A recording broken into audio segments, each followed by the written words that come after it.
Audiobook.org. Hans Christian Andersen, Fairy Tales and Short Stories, Volume 1, 1835 to 1842, by Hans Christian Andersen. Translated by H. P. Paul. The Brave Tin Soldier. There were once 25 tin soldiers, who were all brothers, for they had been made out of the same old tin spoon. They shouldered arms and looked straight before them, and wore a splendid uniform, red and blue. The first thing in the world they ever heard were the words, "Tin soldiers," uttered by a little boy, who clapped his hands with delight when the lid of the box in which they lay was taken off. They were given him for a birthday present, and he stood at the table to set them up. The soldiers were all exactly alike, excepting one, who had only one leg. He had been left to the last, and then there was not enough of the melted tin to finish him, so they made him stand firmly on one leg, and this caused him to be very remarkable. The table on which the tin soldiers stood was covered with other playthings, but the most attractive to the eye was a pretty little paper castle. Through the small windows the rooms could be seen.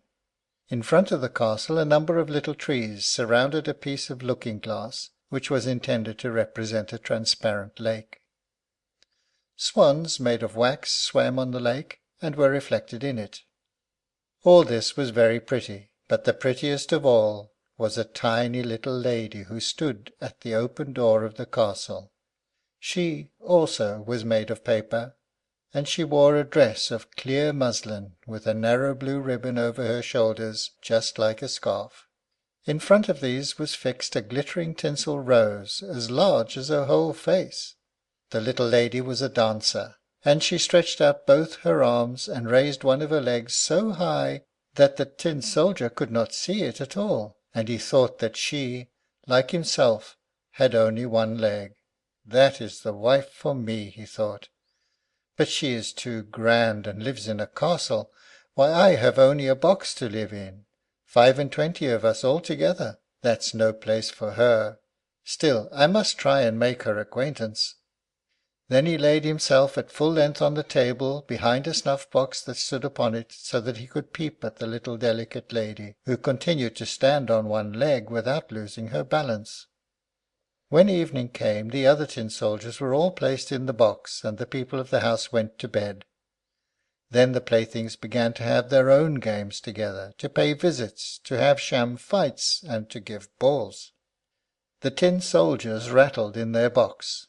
They wanted to get out and join the amusements, but they could not open the lid. The nutcrackers played at leap-frog, and the pencil jumped about the table. There was such a noise that the canary woke up and began to talk, and in poetry too. Only the tin soldier and the dancer remained in their places. She stood on tiptoe, with her legs stretched out, as firmly as he did on his one leg. He never took his eyes from her for even a moment. The clock struck 12, and with a bounce up sprang the lid of the snuff-box. But instead of snuff there jumped up a little black goblin, for the snuff-box was a toy puzzle. "Tin soldier," said the goblin, "don't wish for what does not belong to you." But the tin soldier pretended not to hear. "Very well, wait until to-morrow then," said the goblin. When the children came in the next morning, they placed the tin soldier in the window. Now whether it was the goblin who did it, or the draught, is not known, but the window flew open, and out fell the tin soldier, heels over head, from the 3rd story into the street beneath. It was a terrible fall, for he came head downwards, his helmet and his bayonet stuck in between the flagstones, and his one leg up in the air. The servant maid and the little boy went downstairs directly to look for him, but he was nowhere to be seen, although once they nearly trod upon him. If he had called out, "Here I am," it would have been all right, but he was too proud to cry out for help while he wore a uniform. Presently it began to rain, and the drops fell faster and faster, till there was a heavy shower. When it was over, 2 boys happened to pass by, and one of them said, "Look, here is a tin soldier. He ought to have a boat to sail in." So they made a boat out of newspaper, and placed the tin soldier in it, and sent him sailing down the gutter, while the two boys ran by the side of it and clapped their hands. Good gracious, what large waves rose in that gutter, and how fast the stream rolled on, for the rain had been very heavy. The paper boat rocked up and down, and turned itself round sometimes so quickly that the tin soldier trembled, yet he remained firm. His countenance did not change. He looked straight before him, and shouldered his musket. Suddenly the boat shot under a bridge which formed a part of a drain, and then it was as dark as the tin soldier's box. "Where am I going now?" thought he. "This is the black goblin's fault, I am sure. Ah, well, if the little lady were only here with me in the boat, I should not care for any darkness." Suddenly there appeared a great water rat who lived in the drain. "Have you a passport?" asked the rat. "Give it to me at once." But the tin soldier remained silent, and held his musket tighter than ever. The boat sailed on, and the rat followed it. How he did gnash his teeth, and cry out to the bits of wood and straw, "Stop him! Stop him! He has not paid toll, and he has not shown his pass." But the stream rushed on stronger and stronger. The tin soldier could already see daylight shining where the arch ended. Then he heard a roaring sound quite terrible enough to frighten the bravest man. At the end of the tunnel the drain fell into a large canal over a steep place, which made it as dangerous for him as a waterfall would be to us.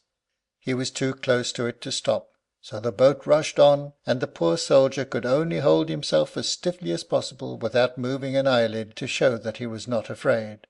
The boat whirled round 3 or 4 times, and then filled with water to the very edge. Nothing could save it from sinking.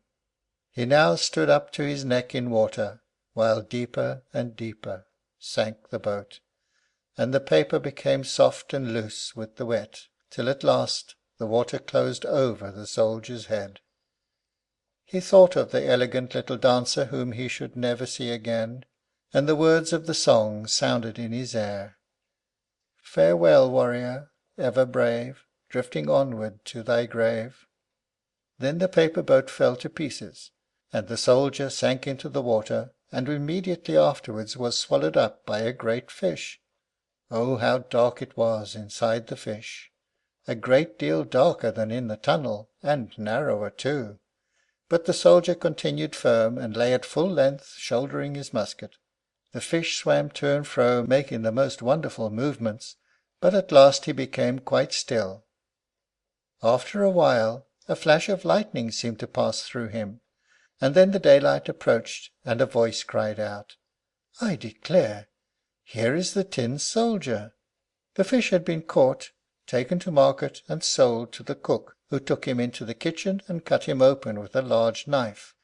She picked up the soldier, and held him by the waist between her finger and thumb, and carried him into the room. They were all anxious to see this wonderful soldier who had travelled about inside a fish, but he was not at all proud.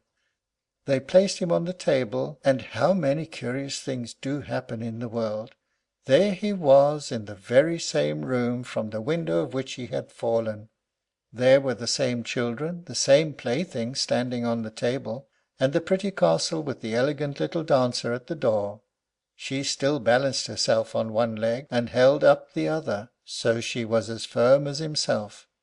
It touched the tin soldier so much to see her that he almost wept tin tears, but he kept them back. He only looked at her, and they both remained silent. Presently one of the little boys took up the tin soldier and threw him into the stove. He had no reason for doing so, therefore it must have been the fault of the black goblin who lived in the snuff-box. The flames lighted up the tin soldier as he stood. The heat was very terrible, but whether it proceeded from the real fire or from the fire of love he could not tell.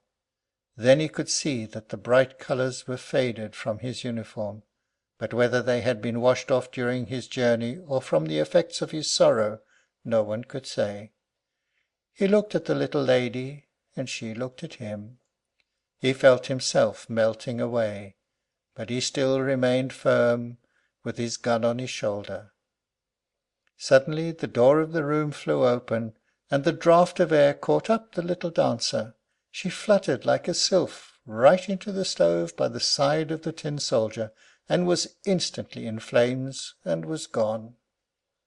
The tin soldier melted down into a lump, and the next morning, when the maid servant took the ashes out of the stove, she found him in the shape of a little tin heart. But of the little dancer nothing remained but the tinsel rose, which was burnt black as a cinder. End of The Brave Tin Soldier. Recording by NoelBadrian, County Offaly, Ireland.